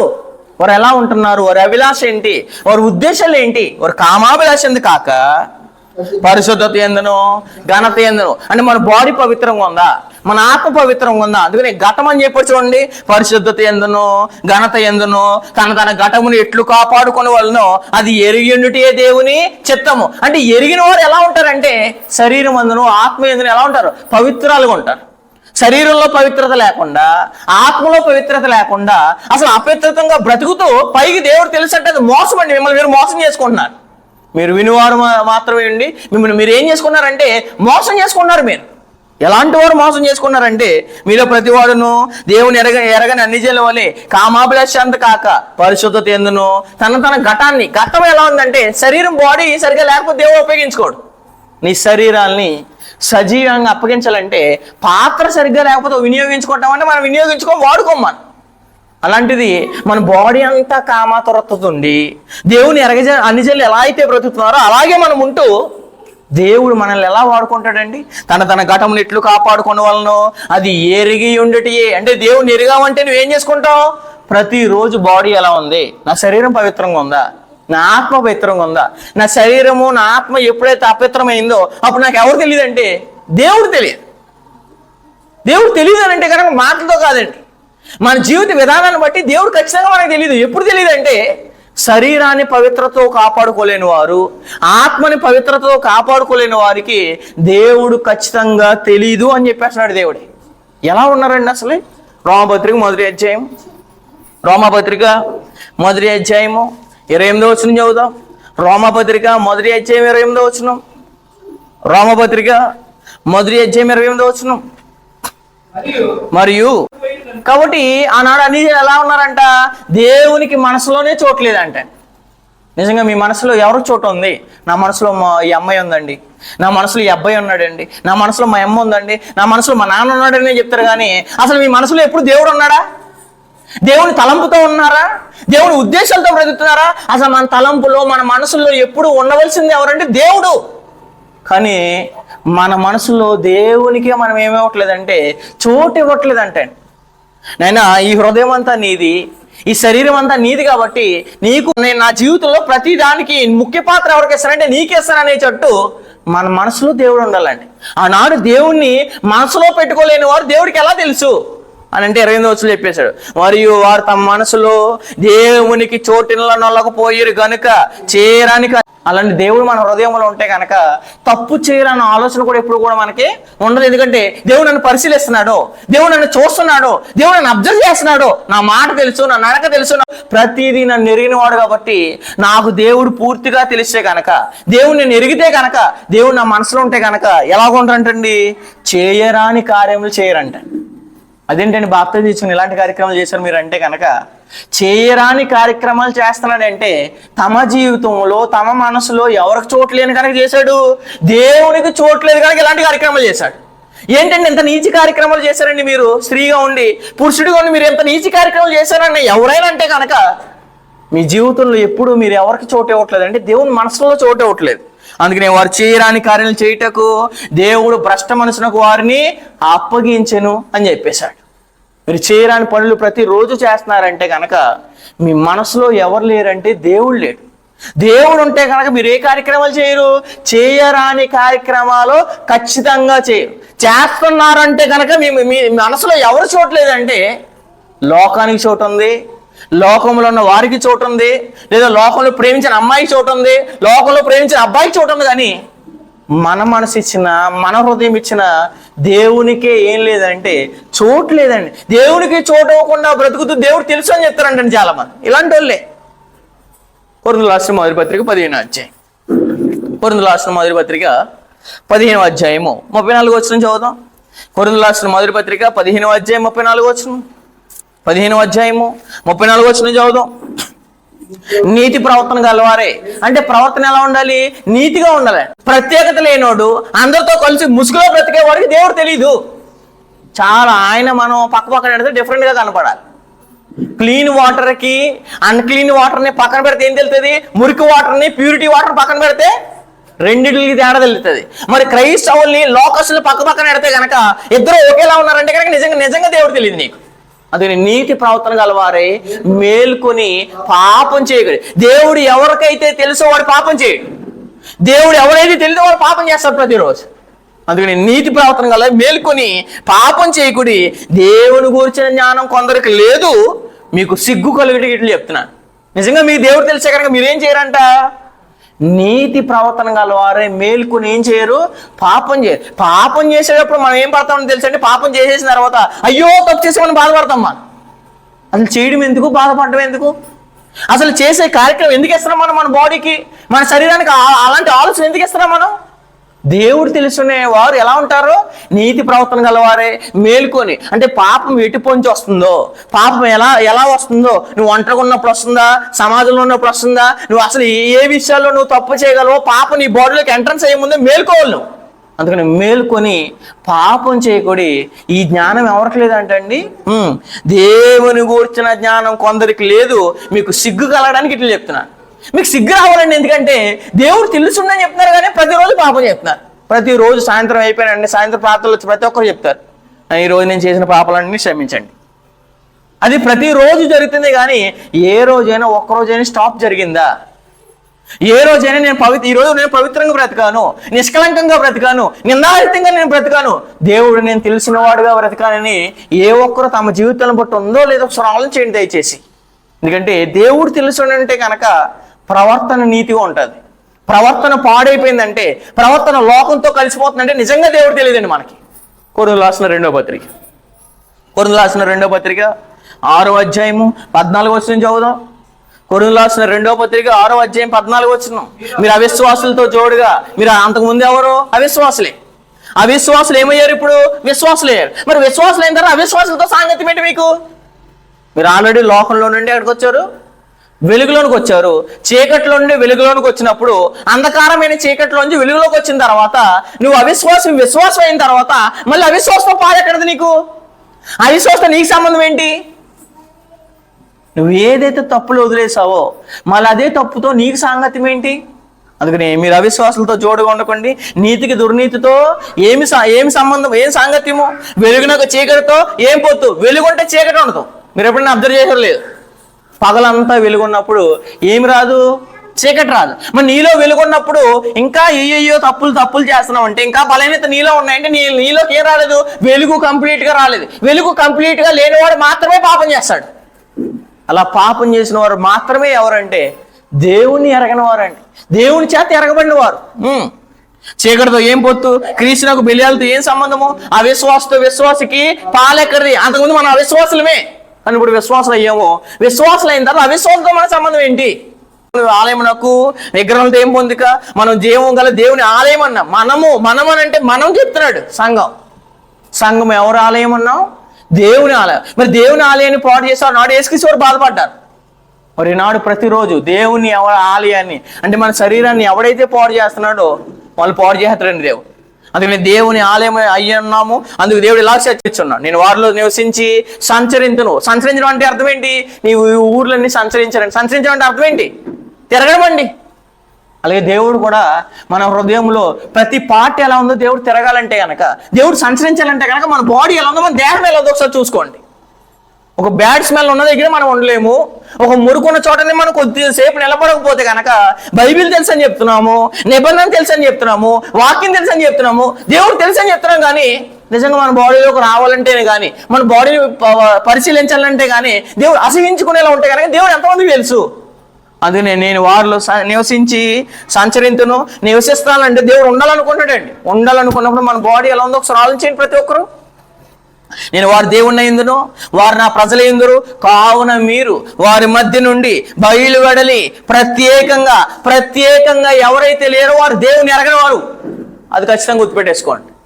లోకానికి మీకు ప్రత్యేకత లేకపోయినా లోకంతో మీరు వాళ్ళని మిమ్మల్ని పక్కన పెట్టినప్పుడు తేడా తెలియలేదా?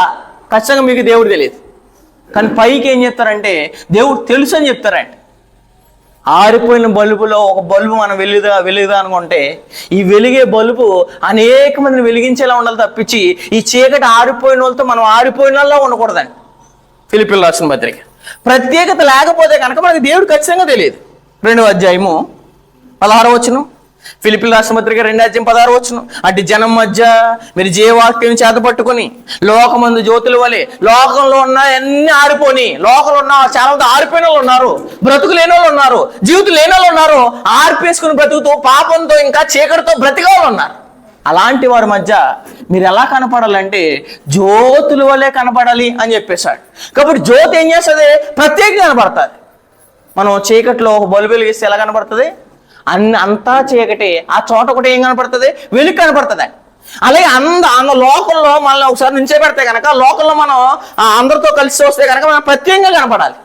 ఆ ప్రత్యేకత లేకుండా బ్రతికే వాడికి దేవుడు తెలియదండి. ప్రత్యేకంగా బ్రతుకుతున్నాడంటే అతను దేవుడు తెలిసినవాడు.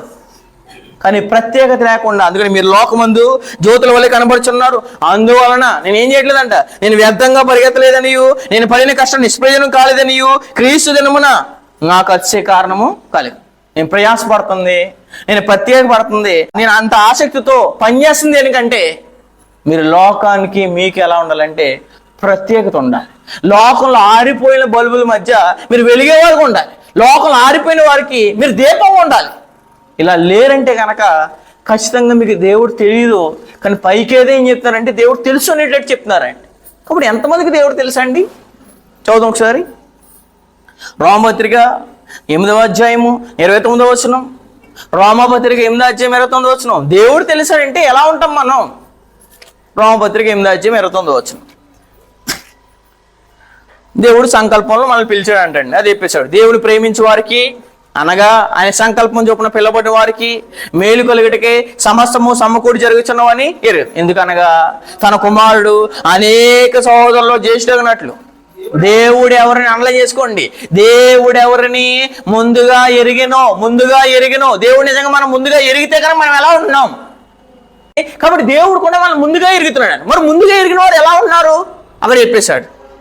దేవుడు తను ముందుగా ఎరిగిన వారు తన కుమారునితో ఎలా ఉండాలి?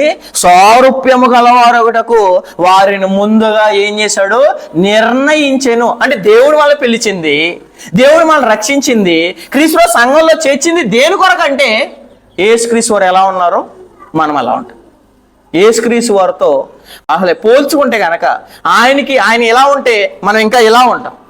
కానీ దేవుడు ఎలా కోరుకున్నాడంటే నిన్ను పిలిచింది దేని కొరకంటే క్రీస్తు ఏమవ్వాలి? సారూప్యం. అంటే యేసు ప్రభువు నిన్ను పక్కన పెడితే ఎలా ఉండాలి? యాస్టిజ్ ఉండాలి. ఆ యాస్టిజ్ ఉండడం కొరకు దేవుడు ఏం చేశాడు? నిన్ను ముందుగా ఎరిగి పిలిచాడు. అలాగే యేసుక్రీస్తు వారితో, అంటే యేసుక్రీస్తు వారు లాంటి మనసు ఉంది నాకు, యేసుక్రీస్తు వారు లాంటి స్వభావం ఉంది, యేసుక్రీస్తు లాంటి పాపం చేయని గుణం ఉంది, యేసుక్రీస్తులో ఎవరైనా నాలో పాపము మోపాలంటే మీలో ఎవడని చెప్పాడు యేసుక్రీస్తు వారు. అలాంటి చెప్పే గట్స్ నాలో కూడా ఉన్నాయి అని ఎరిగి బ్రతుకుతున్న వారు ఎవరైతే ఉన్నారో వాళ్ళకి మాత్రమే దేవుడు తెలుసండి. వాళ్ళనే ఎరిగినోడండి దేవుడు. అందుకనే చెప్తున్నాడు అక్కడ, దేవుని ప్రేమించే వారికి అనగా ఆయన సంకల్ప చొప్పున పిల్లబడిన వారికి మేలు కలుగుటకై సమస్తము సమకూడి జరుగుతున్నామని ఎరుగుదాం. ఎందుకనగా తన కుమారుడు అనగా యేసుక్రీస్తు వారు అనేక సహోదరులు జ్యేష్ఠుడగినట్లు దేవుడు ఎవరిని ముందుగా ఎరిగినో, దేవుడు నిజంగా కనుక నిన్ను ఎరిగితే కనుక నువ్వు ఎలా ఉంటావంటే క్రీస్తు ప్రభువు ఎలా ఉన్నారో అలా ఉంటావు. ఆయన అన్ని విషయాలు ఎలా ఉన్నాడో పరిపూర్ణుడుగా, అన్ని విషయాల్లో ఏ లోపం లేనివాడు ఉన్నాడు. నువ్వు ఇంకా కొన్ని విషయాల్లో లోపం కలిగిన వాడు ఉన్నావు అంటే క్రీస్తులా బ్రతకాలని నువ్వు ఏం చేసుకోవట్లేదు, నిర్ణయించుకోవట్లేదు. క్రీస్తులా బ్రతకాలని ఎవరైతే భూమి మీద తమ జీవితాన్ని గడుపుతున్నారో వారికే దేవుడు తెలుసు. మిగతా వారికి ఎవరు తెలియదు అంటే దేవుడు ఎరగలేదండి వాళ్ళు. అసలు దేవుడు ఎరగాలంటే ఏం చేస్తాడు? అక్కడ తన కుమారునితో సారూప్యం గలవారటకు వారిని ఏం చేశాడు? ముందుగా నిన్ను నిర్ణయించింది, నిన్ను రక్షించింది, నీ క్రీస్తు సంఘంలో పెట్టింది దేనికంటే యేసు ప్రభువు ఎలా ఉన్నారో అలా ఉండడం కొరకు. యేసు ప్రభువు ఎలా ఉన్నారో అలా ఉండడం కొరకు మనం చాలా ప్రయాసపడితేనే కానీ, చాలా కష్టపడితేనే కానీ ఆయనలా మనం తయారవ్వలేము. ఆయనలా తయారవ్వాలంటే కనుక నిరంతరం మనం బ్రతుకు అలాగే ఉండాలి. బ్రతుకులు అలా లేవంటే కనుక మన దేవుడు ఎరుగాడని చెప్పుకోవడానికి కూడా మనం సిగ్గుపడాలండి. దయచేసి ఒకసారి ఆలోచన చేయండి. రోమపత్రిక 2వ అధ్యాయము 24వ వచనం. రోమపత్రిక 2వ అధ్యాయం 24వ వచనం. రోమపత్రిక 2వ అధ్యాయం 24వ వచనం చదువుతాం. ఎందుకంటే రాయబడిన ప్రకారము దేవుడు ఎరిగితే కనుక అవమానపరచబడతాడు. దేవుడు అవమానపరచబడ్డాడు. మరి దేవుని ఎరిగిన వారిని బట్టి దేవుడు ఏం చేయబడతాడంటే అవమానపరచబడతాడంటే రాయబడిన ప్రకారము మిమ్మును బట్టియే కదా దేవుని నామం ఏం చేయబడుతుంది? అన్ని జనుల మధ్య దూషించబడుతుంది అని చెప్పేసి. అన్ని జనులు ఒకలాగా ఉన్నారు, మీరు ఒకలాగా ఉన్నారు. వాళ్ళకి దేవుడు తెలియదు, మీకు దేవుడు తెలియదు. అందుకని వ్రాసేసాడంటండి, వ్రాయబడిన ప్రకారము మిమ్మును బట్టియే కదా అన్ని జనుల మధ్య నా నామం ఏం చేయబడుతుంది? దూషించబడుతుంది అంటే వీళ్ళు ఏదో ఏం చేయట్లేదు, బ్రతుకు సరిగా లేదు. వెళ్తే బ్రతుకు సరిగా లేని వాళ్ళు దేవుడు తెలుసు అని చెప్పుకోవడం చాలా అబద్ధం అండి. గుర్తుపెట్టుకోండి. ఎప్పుడు కూడా మీ బ్రతుకులు సరిగా లేకుండా, మీ బ్రతుకులు ఇప్పుడు చదువుకున్న వచనాల ప్రకారం లేకుండా ఉందనుకోండి దేవుడు తెలుసు అని చెప్పండి దయచేసి. కానీ లేకుండా ఉండి మాకు దేవుడు తెలుసు అంటే కనుక అది ఖచ్చితంగా మిమ్మల్ని మీరు మోసం చేసుకుంటారని అర్థం. వ్రాయబడిన ప్రకారము మిమ్మల్ని బట్టియే కదా నా నామం ఎక్కడ దూషించబడుతుంది? అన్ని జనుల్లో దూషించబడుతుంది అని చెప్పేశాడు. కాబట్టి అన్ని జనుల్లో దూషించబడుతుందంటే దేవుడికి ఎంతమంది తెలుసు? దేవుడు తెలిసిన ఇలా ఉండరండి. కొరింథీయులకు రాసిన మొదటి పత్రిక 13వ అధ్యాయము 11వ వచనం చదువుదాం. కొరింథీయులకు రాసిన మొదటి పత్రిక 13వ అధ్యాయము 11వ వచనం. నేను పిల్లవాడినై ఉన్నప్పుడు ఏం చేశాను? పిల్లవాడిని వల్లే మాట్లాడు. పిల్లోడు ఉన్నప్పుడు ఎలా మాట్లాడతారు? పిల్లోడు అండి అతను అలాగే మాట్లాడండి. పిల్లోడు అన్న కలర్ చేస్తాడండి అంట. మరి పిల్లోడు ఉన్నాడు, పిల్లోడులాగా ఉండాలి. మరి మనం ఎదిగిన వారు అంటున్నాము, యవనస్తులు అంటున్నాము, వయసు వచ్చింది అంటున్నాము, అనుభవం వచ్చింది అంటున్నాము, బాప్తిసం ముందు చాలా సంవత్సరాలు ఉన్నాయి అంటున్నాము. ఇంకా బాప్తిసంలో పొందలేని వాళ్ళు బ్రతికితే, ఇంకా బాప్తిసం పొందలేని వాళ్ళు జీవిస్తే మనం ఎంత ఎదుగుతున్నాము ఒకసారి ఆలోచన చేయండి. పెద్దోడు చిన్నపిల్లలు వేసలేస్తే చాలా చిరాకు పడతారు చాలా మంది. ఇంకా ఎదుగుతూ ఎదుగుతూ వాక్యంలోకి వచ్చేసిన తర్వాత ఎన్నో సంవత్సరాలైన తర్వాత ఇంకా మనం పాపంలోనూ పొరపాట్లు చేస్తూ ఉన్నామంటే మనం ఎంత ఎదిగిన వారు. అందుకు నేను పిల్లవాడిని ఉన్నప్పుడు పిల్లవాడి వల్ల చేస్తాను. నేను పిల్లవాడిని చేష్టలు చేసి తిని, నేను పిల్లవాడిని ఉన్నప్పుడు పిల్లవాడి వల్లే మాట్లాడి తిని, పిల్లవాడి వల్లే తలంచి తిని, పిల్లవాడి వల్లే యోచించి తిని, ఇప్పుడు పెద్దవాడిని పిల్లవాడి చేష్టలు మానేశాను. బాప్తిసం పొందిన తర్వాత పిల్లోడి చేష్టలు మానేశాను. నేను పెద్దోడి చేష్టలు చేస్తున్నాను. నా బ్రతుకు మొత్తం మారిపోయింది. నా బ్రతుకు ఆ పిల్లోడి చేష్టలు ఎప్పుడు చేయనండి. ఎందుకంటే ఆ దశను నేను ఏం చేశాను, వదిలేశాను. యవనస్తులు అయిన తర్వాత ఎప్పుడు కూడా పిల్లోడు చేసే చేష్టలు చేయరండి ఎవరు. యవనస్తులు ఎందుకు చేయరంటే ఆ దశను ఆల్రెడీ వదిలిపెట్టి వచ్చేసమ్మా. ఇప్పుడు యవనస్తులు అయిపోయారు, పెళ్ళిళ్ళు అయిపోయినాయి, పిల్లలు వచ్చేసారు, కానీ ఇంకా పాపం వైపు మనసు వెళ్తుందంటే ఇంకా వీళ్ళు ఎలా ఉన్నారంటే ఆత్మీయ దశలో పిల్లవాని వల్లే ఉన్నారు. నేను మటుకు పిల్లవాని వల్లే లేనని చెప్తున్నాడు పౌలు గారు. అప్పుడు ఏం చెప్తున్నాడు, ఇప్పుడు అద్దంలో చూచినట్టు సూచనగా చూస్తున్నాను. నేను అసలు అద్దంలో చూసుకున్నాను, నేను ఎలా ఉన్నాను, పిల్లోడుగా ఉన్నప్పుడు ఒకలాగా ఉన్నాను, ఇప్పుడు ఒకలాగా ఉన్నాను. నేనేమి ఎదిగానండి? ఇప్పుడు ఆలోచన చేసుకున్నారా? బాప్తిసం పొందిన కానీ ఇప్పటి వరకు నాలో ఏమి మారకపోతే కనుక, నేనేమి మార్చుకోలేకపోతే కనుక, నీ అద్దంలో నీ ముఖం చూసుకుంటే కనపడుతున్నావు. నీవు ఎలా కనపడుతున్నావు? పిల్లోళ్ళ కనపడుతున్నావు, ఎదిగినోళ్ళ కనపడుతున్నావా? బ్రతుకు మార్చుకున్న వాళ్ళ కనపడుతున్నావు. అద్దంలో చూచున్నట్టు సూచనగా చూచున్నాను. అప్పుడు ముఖాముగ్గా చూసుకుంటున్నాను. మన ముందు ఎవరు ఉంటారు? మనమే ఉంటాం. ముఖాముగ్గా చూచున్నప్పుడు ఎంత మారాము, ఎన్ని సంవత్సరాల చరిత్ర ఉంది? 10 సంవత్సరాలు అయిపోయింది నేను బాప్తిసం పొంది, గొప్పగా చెప్పుకుంటా. 10 సంవత్సరాలు అయితే డబ్బా కొట్టుకోవడానికి ఎందుకు? 2 సంవత్సరాలు అయిపోయింది, 3 సంవత్సరాలు ఏం నేర్చుకున్నావు నువ్వు? ఏం మారో, ఏం చూపించావు నువ్వు చాలా సమాజానికి?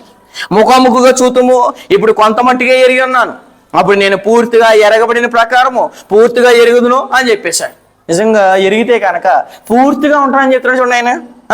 ఇప్పుడు కొంత మట్టిగా ఎరిగి ఉన్నాను, అప్పుడు నేను ఎలాంటి వాడిని అంటండి, పూర్తిగా ఎరిగిన ప్రకారము పూర్తిగా దేవుడు పూర్తిగా ఎరిగితే కనుక పూర్తిగా బ్రతకాలి మనం. దేవుడు సగం సగం తెలితే సగం బ్రతుకులు ఉంటాయి మనకి. కానీ దేవుడు పూర్తిగా తెలుసుండి కూడా మన జీవితంలో పూర్తిగా అయినా బ్రతుకులు లేవంటే ఒకసారి మన జీవితాలు ఎలా ఉన్నాయో ఒకసారి ఆలోచన చేసుకోండి. దయచేసి ఎప్పుడు అనకండి నాకు దేవుడు తెలుసు అని అనకండి. ఇలాంటి క్యారెక్టర్స్ లేకుండా, ఇలాంటి జీవితాలు లేకుండా నాకు దేవుడు తెలుసు, దేవుని చేత నేను ఎరగబడినవాడు అంటే ఖచ్చితంగా మోసం అండి. అది గలతీయులకు రాసిన పత్రిక 4:9. ఇప్పుడు మీరు దేవుని ఎరిగిన వారును దేవుని చేత, ఈ 2 పదాలు ఒకసారి చాలా ఫోకస్ కలిగి ఆలోచించండి. ఇక్కడ దేవుని ఎరిగిన వారు అన్నారు, రైటే. దేవుని చేత ఎరిగిన వారా? దేవుని చేత ఎరిగిన వారా? దేవుడు ఈయన ఎవరు అని అంటే ఈయన అబ్రాహాము చెప్పేయాడు. ఆ జీవిత విధానాలు మనలో లేకపోతే కనుక మనం దేవుని చేత ఎలా ఎరగబడతాం? తిమోతి రాసిన 2వ పత్రిక 2వ అధ్యాయము 19వ వచనం చదువుదాం. తిమోతి రాసిన 2వ పత్రిక 2వ అధ్యాయం 19వ వచనం. ఆయనను దేవుని యొక్క స్థిరమైన పునాది ఎలా ఉంది? నిలకడగా ఉందండి. దేవుని పునాది కదలదండి, నిలకడగా ఉంటుంది, స్టాండర్డ్గా ఉంటుంది. మనం స్టాండర్డ్గా ఉన్న ఒకసారి ఆలోచన చేయండి. స్థిరమైన పునాది నిలకడగా ఉన్నది. ప్రభువు తనవారు ఎవరు? తనవారు ఎవరండి అసలే? తనవారులు ఆ లిస్టులో మన పేరుందా? దేవుడు తనవారు అనుకున్నప్పుడు ఆ తనవారులో మనం ఉన్నామా? దేవుడు తన వారిని ఎరుగును అనేది ప్రభు నామమును ఒప్పుకొని ప్రతి వాడును దేని నుండి తొలగిపోవాలి? నీతి గాంధాన్ని చేస్తున్నారంటే, దుర్నీతిని చేస్తున్నారంటే మీరు ఖచ్చితంగా దేవుడు తన వారిని ఎరిగిన వారు అనే లిస్టులో మీరు ఖచ్చితంగా లే. అందుకే చెప్పేసి అక్కడ ఏమని, ప్రభు నామమును ఒప్పుకొని ప్రతి వాడును దుర్నీతి నుండి తొలగిపోవాలను అనేది దానికి ఎలా ఉందంటండి, ముద్రగా ఉంది అని చెప్పేశాడు. దేవుడు తన వారిని ఎరిగిన వారి లిస్టులో నేను దుర్నీతిని ఎప్పుడో వదిలేశానండి, నీతి కాందాన్ని నేను ఎప్పుడు చేయనండి అని తట్టు ఎవరైతే ఉన్నారో వారు దేవుడి చేత ఎరగబడిన వారు. ఎంతమంది ఎరిగాడండి దేవుడు? అసలే దేవుడి చేత ఎంతమంది ఎరిగేలా బ్రతుకుతున్నారండి చాలా మంది. అసలు ఒక వ్యక్తిని మనం అప్రిషియేట్ చేయాలన్నా, ఒక వ్యక్తిని నిలబెట్టి అనేక మంది మాదిరిగా చూపించాలన్నా చాలా క్వాలిటీస్ ఉంటేనే కానీ చెప్పలేం, అది వస్తున్న విధానం బట్టి. మరి దేవుడు మనల్ని ప్రత్యేకంగా మాట్లాడాలంటే మన ప్రత్యేకమైన బ్రతుకు ఎంతలా దేవుని కనపడుతుంది ఒకసారి ఆలోచించండి దయచేసి. రోమపత్రిక 8వ అధ్యాయం 31వ వచనం. రోమపత్రిక 8వ అధ్యాయము 31వ వచనం. ఇట్లుండగా ఏమందుము? దేవుడు మన పక్షాన ఉండగా. మరి లోకాన్ని బ్రతుకుతూ లోకంతో బ్రతికితే కనుక లోకంతో బ్రతికితే దేవుడికి ఏమైపోతాం? మనం శత్రువు అయిపోతాం. మరి శత్రువు అయితే కనుక దేవుడు మన పక్షాన ఉంటాడా? ఇప్పుడు ఆలోచన చేయండి. దేవుణ్ణి ఎవరైతే లోకంలో ప్రేమిస్తున్నారో, భూస్వామ్యం వాటిని మనసు ఉంచుతున్నారో, దేవుడిని చూస్తూ బ్రతకలేని వాళ్ళతో దేవుడు మన పక్షాన ఉంటాడంటే ఖచ్చితంగా ఉండడండి. ఎవరి పక్షాన ఉంటాడంటే దేవుడు లోకాన్ని ప్రేమించకుండా, భూషాన్ని వాటిని ప్రేమించకుండా, దూరస్తులుగా బ్రతకకుండా, దేవుడికి నచ్చినట్టు బ్రతుకుతూ, దేవుడు ఎరిగిన వారు ఎవరైతే బ్రతుకున్నాడో ఆయన పక్షాన దేవుడు ఉంటాడు. అందు తప్పించి దేవుని శత్రువుగా పెట్టుకున్న వారితో దేవుడు వాళ్ళ పక్షాన్ని ఎలా ఉంటాడు? దేవునికి శత్రువుగా బ్రతుకుతున్న వారి పక్షాన్ని దేవుడు ఎలా ఉంటాడు? ఒకసారి ఎప్పుడైనా ఆలోచన చేశారా? నువ్వు నాకు ఎందుకు చేయట్లేదు అని ఎప్పుడైనా అడిగారు తప్పించి, నాయన నీకు నచ్చినట్టుగా నేను ఎప్పుడు బ్రతకట్లేదు కదా, అందుకనే వస్తామే నువ్వు నాకు చేయట్లేదు కదా అని ఎప్పుడైనా నీ మనసాక్షులు ఎప్పుడైనా అనుకున్నారండి? మనం అడగడానికి కూడా యోగ్యులం కాదండి దీని ప్రకారంగా. ఇట్లా ఉండగా ఏముందము, దేవుడు మన పక్షం ఉండగా మనకు విరోధి ఎవడు? అసలు మనమే దేవుడు విరోధులు చేసుకుంటున్నాం మనం, ఇంకా మనకు దిక్కెవరు? ఇలా బ్రతికితే కనుక ఏమైపోతున్నాడు? దేవునితో వైరమని మీరు ఎరుగరా? ఎవడైనాను లోక స్నేహాన్ని స్నేహిస్తే వాడు ఏమన్నాడు? దేవునికి శత్రువు అన్నాడు. మరి దేవుని శత్రువుగా చేసుకుంటే నీ పక్షాన్ని ఎవరు ఉంటారు? దేవుని మిత్రువుగా చేసుకోవాలంటే, దేవుడు మన పక్షాన్ని ఉండాలంటే, దేవుడు ఏదైతే వద్దంటున్నాడో అది మానేస్తే కనుక దేవుడు మన పక్షాన్ని ఉంటాడు. ఆయన ఏం చేశాడు చూడండి మన గురించి. ఆయన తన సొంత కుమారుని అనుగ్రహించుటకు వెనికితీక ఏమీ ఎరగని వారి గురించి, అసలు దేవునితో సంబంధం లేని వాళ్ళ గురించి, అసలు దేవుడు అంటేనే తెలియని ప్రజల గురించి తన కుమారుని త్యాగం చేశాడు. అంత ప్రేమ ఎవరిలో ఉంటుందండి? దేవుడు తన సొంత కుమారుని అనుగ్రహించడకు వెనుకతీయక. ఒకసారి ఆలోచించాలి కదా, అలాంటి నీచమైన వాళ్ళ గురించి, అలాంటి ఇష్టానుసారంగా బతికే వాళ్ళ గురించి నా కుమారుని నేను బలేయడం ఏంటి, నా కుమారు రక్తం కార్చడం ఏంటి, నా కుమారుడు బలైపోవడం ఏంటి అని ఒక్కసారి ఆలోచిస్తే కనుక మన బ్రతుకులు ఎక్కడో ఉండేయండి. తన సొంత కుమారుని అర్పించడానికి ఆయన ఏం చేయట్లేదంటే వెనుక తీయక మనందరి కొరకు అప్పగించిన వాడు ఆయనతో పాటు ఎలా ఉండాలంట? సమస్తమును మనకెందుకు అనుగ్రహించాడు. క్రీస్తు వారికి అనుగ్రహించాడంటే మనకు అనుగ్రహిస్తాడు. ఆయనలో బ్రతికితే, ఆయనలో జీవన శైలి ఉంటే కనుక ఖచ్చితంగా సింహాసనం ఇచ్చిన దేవుడు క్రీస్తు వారికి, అలాగే మనకు కూడా ఏం చేస్తాడు? దేవుడు సింహాసనం ఇస్తాడు. అలా ఇవ్వాలంటే కనుక దేవునితో శత్రుత్వం పెట్టుకుని కాకుండా దేవునితో మిత్రత్వం పెట్టుకొని దేవుడు మన పక్షాన్ని చేసుకుని బ్రతికితే మాత్రమే దేవుడు మన పక్షాన్ని ఉంటాడండి. కుమారుడినే వెలికి తీయట్లేదంటే అంత ప్రేమ ఎవరిలో ఉంటుందండి? అసలు మనమే ఒక కుమారుడిని కుటుంబం కొరకు మనం అర్పించగలమంటే అర్పించలేరు ఎవరో కూడా. అలాంటిది యావత్ ప్రపంచం కొరకు కుమారుని బలేస్తాడంటే తండ్రి ఎంత ప్రేమమయుడు. ఆయనతో మీరు శత్రుత్వాలు పట్టుకుని ఎలా బ్రతుకుతామని, ఎంతవరకు జీవితం ఒకసారి ఆలోచన చేసుకుని దయచేసి. కాబట్టి ఎంత ప్రమాదకరమైన పరిస్థితి అండి అది.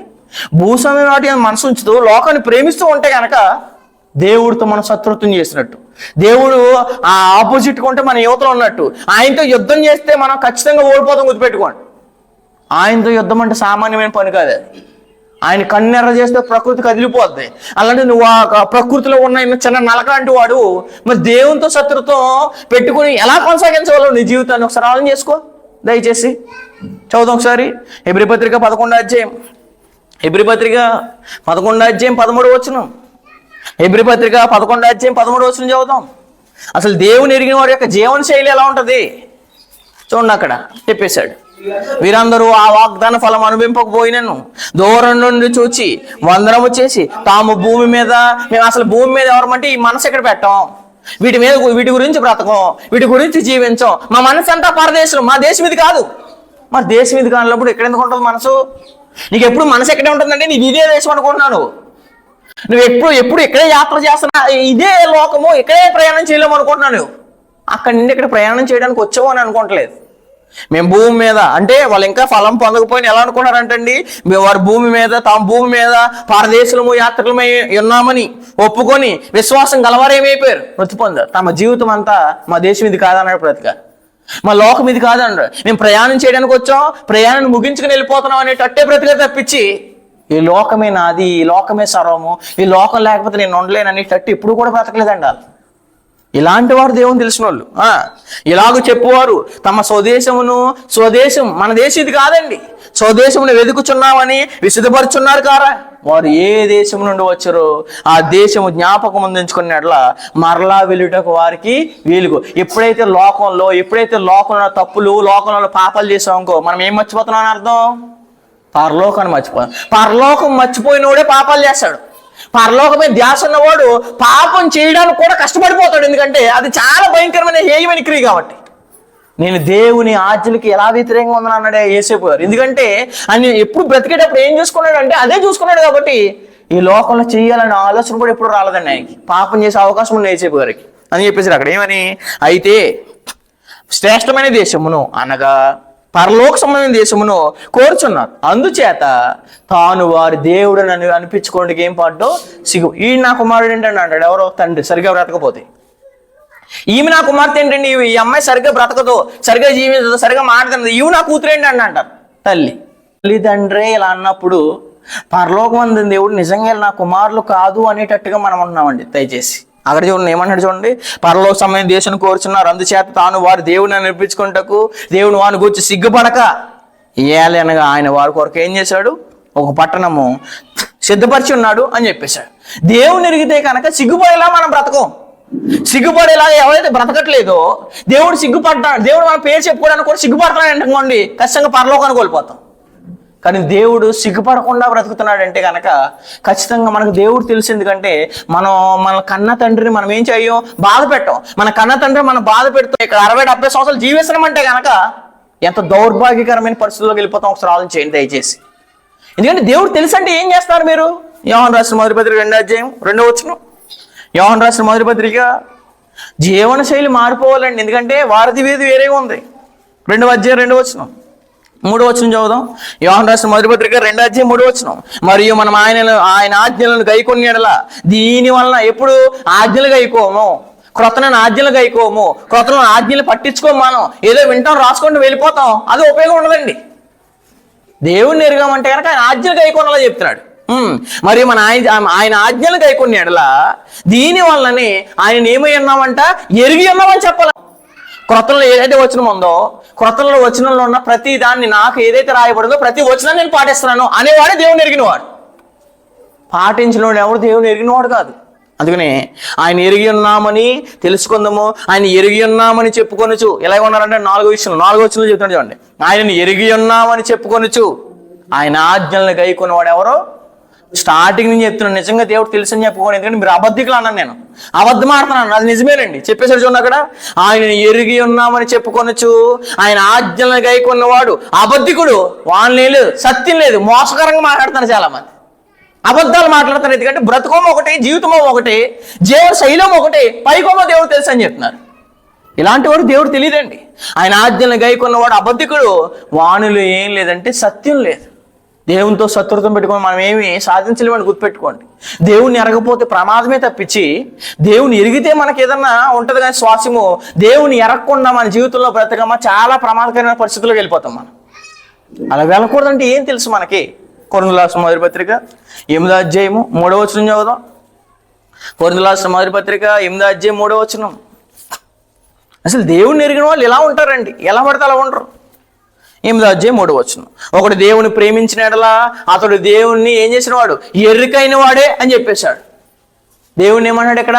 ప్రేమించిన వాడు అని మాట్లాడతాడండి. నిజంగా మీరు దేవుని ప్రేమిస్తున్నారా? క్షణాలు చేయండి. ఎంతమంది దేవుని ప్రేమిస్తున్నారా అంటే చాలా మంది నేను దేవుని ప్రేమిస్తామంటారు. మరి దేవుని ప్రేమిస్తే ఏం చేయాలి? లోకాన్ని ప్రేమించకూడదు. మరి యోహాను రాసిన మొదటి పత్రిక 2:15 ఏం చెప్పాడు? దేవుని ప్రేమ ఎవరిలో ఉండదంటండి? లోకాన్ని ప్రేమించే వాళ్ళు ఉండదంట. 2:15 ఈ లోకమైనను లోకములో ఉన్న వాటినైనను ప్రేమింపుకూడి ఎవడైనానో లోకం ప్రేమించినట్ల తండ్రి ప్రేమ వానిలో ఉండదు. మరి తండ్రిని ప్రేమిస్తున్నామని చెప్పుకొని దేవుని ప్రేమించుకున్నామని చెప్తూ లోకాన్ని ప్రేమించేవాడు దేవుణ్ణి ఏం చేయనట్టు? ప్రేమించలేనట్టు. అందుకని కొరింథీ పత్రిక 8:3 ఏమన్నాడు అక్కడ చూడండి. కొరింథీయుల రాసిన మొదటి పత్రిక 8వ అధ్యాయం 3వ వచనం. ఒకడు దేవుణ్ణి ప్రేమించిన ఎడలా దేవుని ఎరిగిన వాడు ఎవరంటే దేవుని ప్రేమించిన వాడు. మరి దేవుని ప్రేమించిన వాడు దేన్ని ప్రేమించడు? లోకాన్ని అంటే లోకాన్ని ప్రేమిస్తే మాకు దేవుడు తెలుసానంటే కనుక అది అబద్ధం అండి. మీలో అసలు సత్యం లేదని చెప్పాడు. సత్యం ఎప్పుడు లేదంటే కనుక ఓ లోకాన్ని దేవుని ప్రేమిస్తూ, ఓ లోకాన్ని ప్రేమిస్తూ, ఓ లోక భూ సంబంధమైన వాటి వదలకుండా, ఓ లోక ఆత్మ సంబంధమైన పక్కన పెట్టుకుని మనం బ్రతుకుతూ ఉంటే కనుక మనం మోసం చేసుకుంటాం, మనం అబద్ధం ఆడుతున్నాం అర్థం. దేవుని నిజంగా ఎరిగితే కనుక దేవుని ప్రేమిస్తామని చెప్పాడు.